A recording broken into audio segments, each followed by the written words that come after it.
Hi! Jed Carter froze halfway down the barn steps, the evening light slanting low across the fields. Behind him came a sound, sharp, breathless. A gasp swallowed before it became a scream. He turned. Betsy Grace, his maid, stood hunched over the kitchen table. Her pale face glistened with sweat. One leg dragged slightly.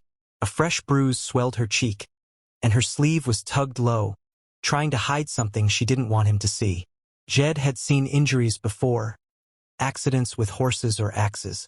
This wasn't that. This was done by a man, and it had crossed his threshold.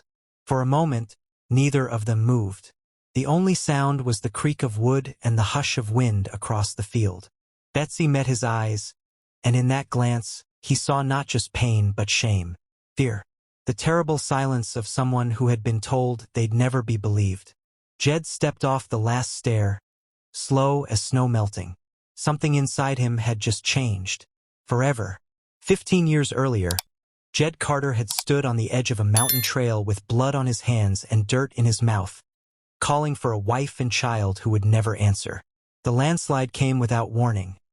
One minute they were riding home from Sunday service, the next the earth swallowed them. Jed survived by chance, thrown clear by his horse's panicked lunge. His family wasn't so lucky. They found Esther 2 days later, her bonnet still tied neatly beneath her chin. Little Mark was never found. Jed never returned to town after the funeral.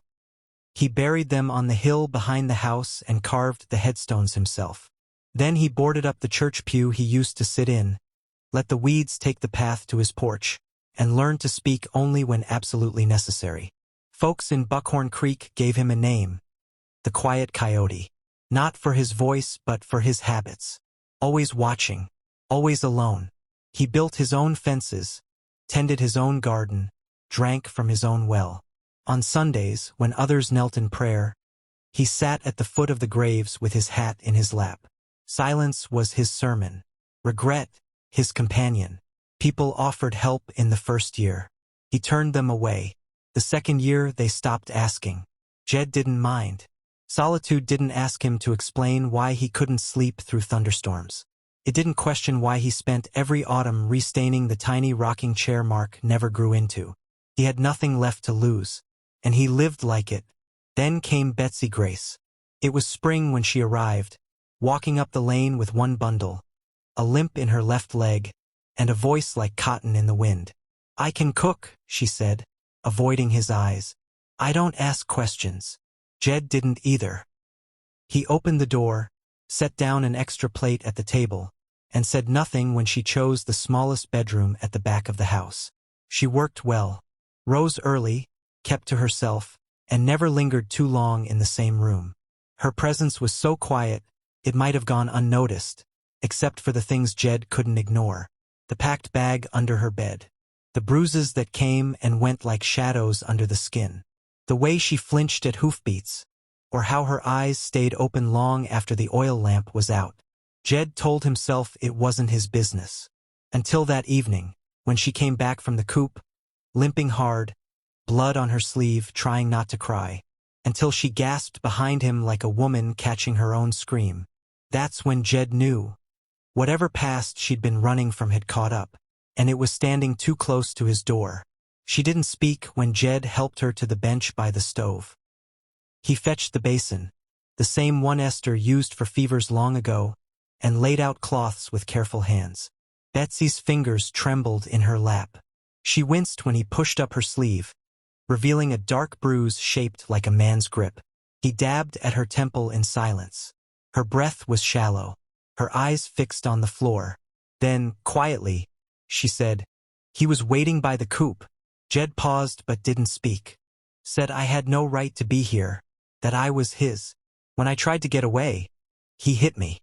She turned her face to the shadows. Said he'd come back tomorrow. Said no one would believe me. Jed folded the cloth and stood. He crossed the room and took the old rifle down from the wall. The metal was cool, oiled, and ready. Outside, the last light of day slipped behind the ridge. Shadows stretched long across the pasture.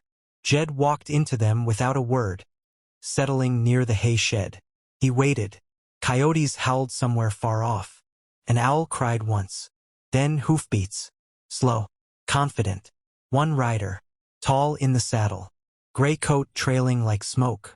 Hat low. A man who moved like the ground belonged to him. Marshal Gage Wells. Jed knew him by reputation. A lawman with power and no one to answer to. The kind who broke bones for sport and called it justice. Wells dismounted, tied his horse, and walked straight to Betsy's door. Didn't knock. Went in like he owned it. Jed's grip tightened on the rifle. Inside, the oil lamp flickered. Then stillness. A half-hour passed. When Wells stepped back into the night, Betsy followed. She held the doorframe like a drowning woman clinging to driftwood. Fresh bruises darkened her cheek. Wells swung into the saddle, said something low, rode off. Dust settled behind him. Jed stepped onto the porch. Betsy had sunk to the steps, her head in her hands. A torn bit of cloth clung to a splinter on the doorframe, red with blood. Jed took it. He stoked the fire inside, watched the flames until dawn. Then he saddled his horse and rode for town.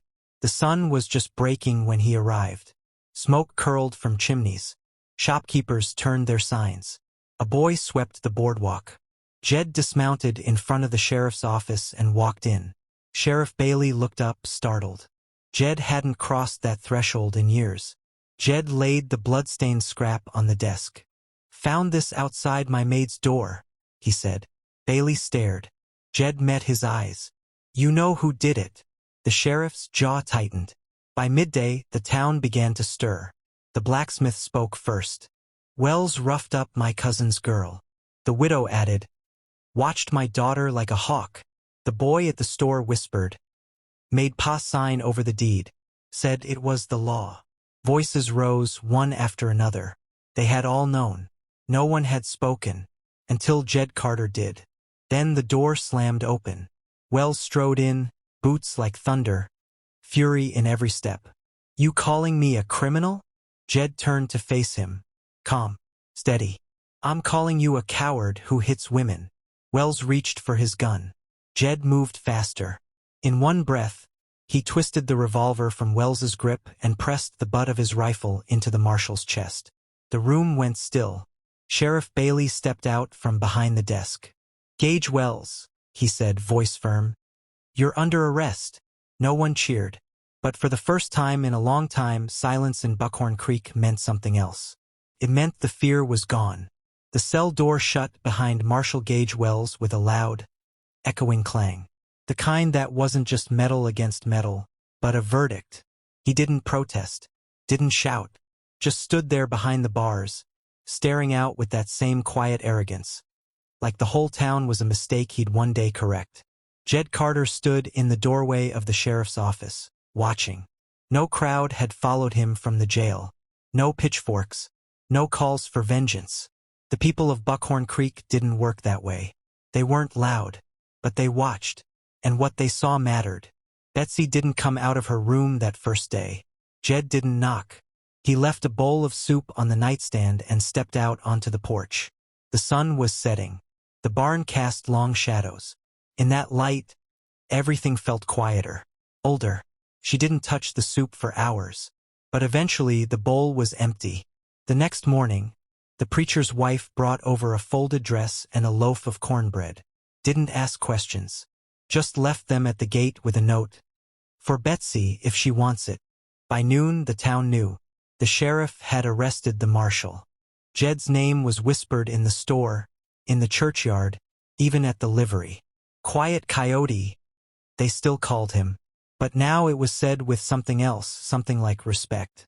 That night, the church bell rang. It hadn't rung in years except for funerals. People gathered near the general store. Lanterns swung gently on hooks. Shadows crossed wooden porches. Nobody spoke first. Then Sheriff Bailey stepped up to the steps of the mercantile. He wasn't a tall man, but that night he looked like something solid. Something made of iron and principle. "There's to be a hearing," he said. 3 days from now. Judge Alcott will ride in from Laramie. "What if the marshal walks free?" someone called. Bailey's jaw moved once before he answered. Then he walks out of this town alone. Murmurs. Not loud. Not angry. Just weighty. The third day came. Judge Alcott arrived before dawn, wrapped in a wool coat and carrying a ledger that seemed too heavy for one man. He took up the old meeting hall, which hadn't seen law in over a decade. Dust still clung to the benches. Jed wore the black coat Esther had stitched for him years ago. Back when he still believed in Sundays and weddings and futures. He sat near the front. Betsy came, too. Not in the dress the preacher's wife sent. She wore her own, threadbare but clean. Her hair was pulled back. Her bruises, though faded, still lingered. She sat at the back, alone. Wells stood flanked by his lawyer, a man brought in from Cheyenne. Slick hair, silver tongue, smug. Marshal Wells, the man said to the court, has served the state with honor. His reputation is spotless. This accusation, however emotional, is unsupported by legal evidence. We all know Jedediah Carter, a man who hasn't spoken in church or court in over a decade, a man whose grief makes him unpredictable. Jed stood slowly. He walked to the front and placed something on the judge's desk. A torn scrap of fabric. Blood-stained, dirty, familiar. She wore this when he came to her door, he said. When he forced it open, I found it snagged on the wood. The judge stared at it a long time, then turned to Betsy. Miss Grace, he said, will you speak? She stood. Everyone turned. Her voice was steady. She spoke about the threats, the visits, the bruises. She told them how she left town once before, how Wells found her and dragged her back, how he said the badge made him right. She didn't cry, but when she finished, there wasn't a person in that room who didn't believe her. Then the blacksmith stood. He made my niece confess to stealing tobacco, he said. She was 11. Beat her so bad she couldn't walk straight for a week. Then the widow told me if I didn't give up my land, the town would turn on me. I was alone. I believed him. Then the storekeeper, the boy, the teacher. The weight of truth gathered like storm clouds. Wells said nothing. His lawyer muttered objections, but they rang hollow. Judge Alcott looked around the room, then down at the cloth, then at Wells. You wore the badge, he said, his voice quiet, but you wore it like armor. Not to protect others, but to protect yourself while you hurt them. Verdict: guilty. Assault, intimidation, abuse of office. He would be transferred to federal custody. It was done. Outside, the air felt different. Not because the wind changed, because the silence had. Jed rode home without ceremony. The land looked the same. The cattle, the low fences, the creek that whispered through the grass. But something in him had shifted. At the house, Betsy was already on the porch. She sat on the top step, hands in her lap, eyes turned to the horizon. He's gone, Jed said. She nodded. Neither of them said more. Later, she lit the oil lamp in the kitchen. Not from fear, but because dusk had come and light was needed. The windows glowed. The porch was warm. Jed sat on the steps and removed his hat. She brought him coffee. Not out of duty, not from fear, just because he was there and so was she. For the first time in 15 years, the house didn't feel like a place haunted by absence.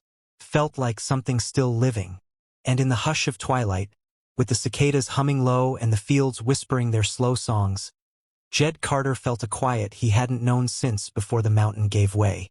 Not silence. Peace. Buckhorn Creek didn't celebrate.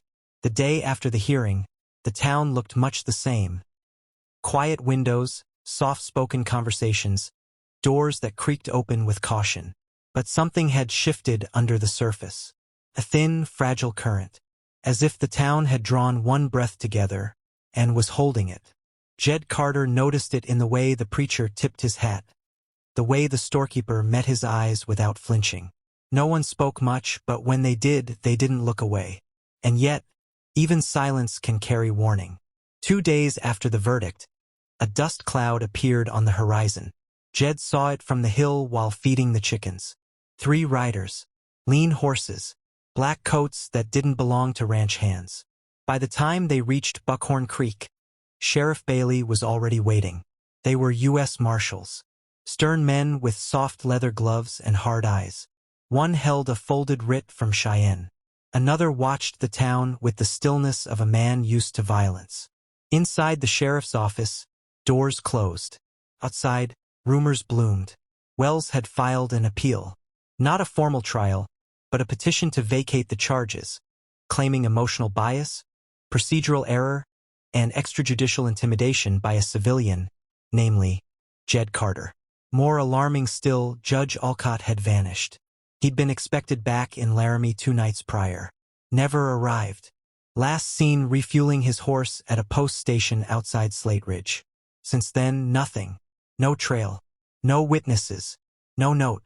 Some said he fell. Others whispered ambush.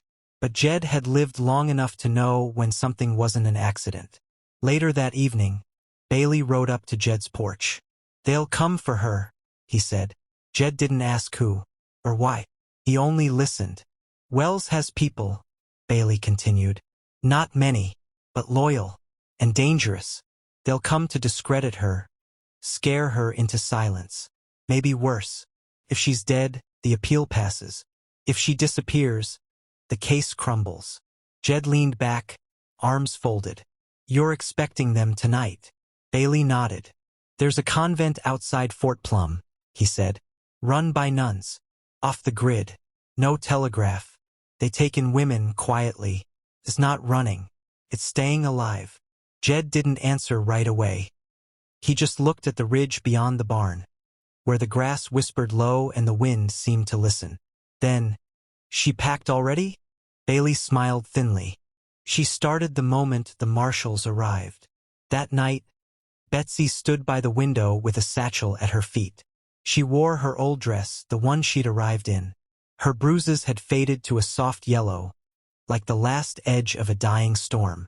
"I told myself I'd never run again," she said. Jed shook his head. "This ain't running.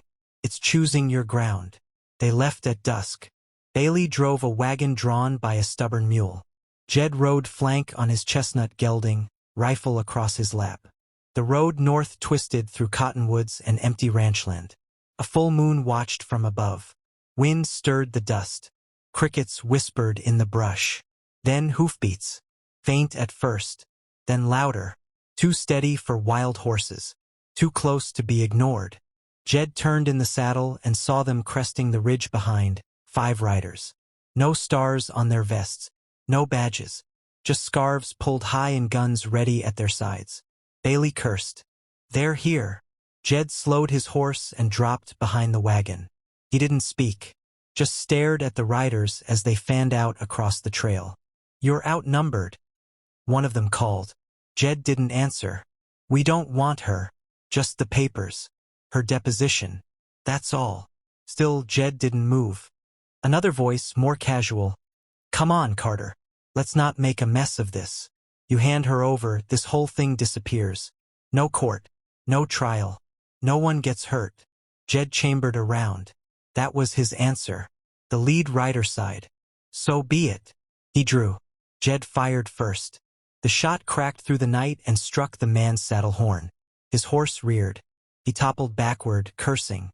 The other riders split, some drawing weapons, others retreating to cover. Bailey cracked the reins, shouting for the mule to move.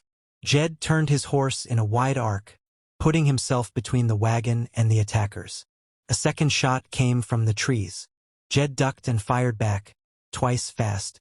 He didn't aim to kill, just close enough to remind them what kind of man they were dealing with. Then another rider fell, this one hit square in the leg. Not Jed's bullet. Bailey had fired. The attackers pulled back, retreating into the scrub brush. It was over in less than a minute. But no one in the wagon breathed until they'd left the ridge behind. They rode through the night. At dawn, the convent appeared. A square building of stone and timber, quiet against the rise of a hill. No signs, no guards, just a wooden gate, and behind it, sanctuary. A nun answered without a word. She saw Betsy, opened the door. Inside, it smelled of clean linen and silence. Betsy turned back before stepping in. "I don't know how to thank you," she said. Jed shook his head. "Don't. Just live." She nodded. Then, after a pause, "You never asked why I stayed so long with him, why I didn't leave." Jed met her eyes. "Didn't need to." She stepped inside. The gate closed behind her. Jed rode home alone.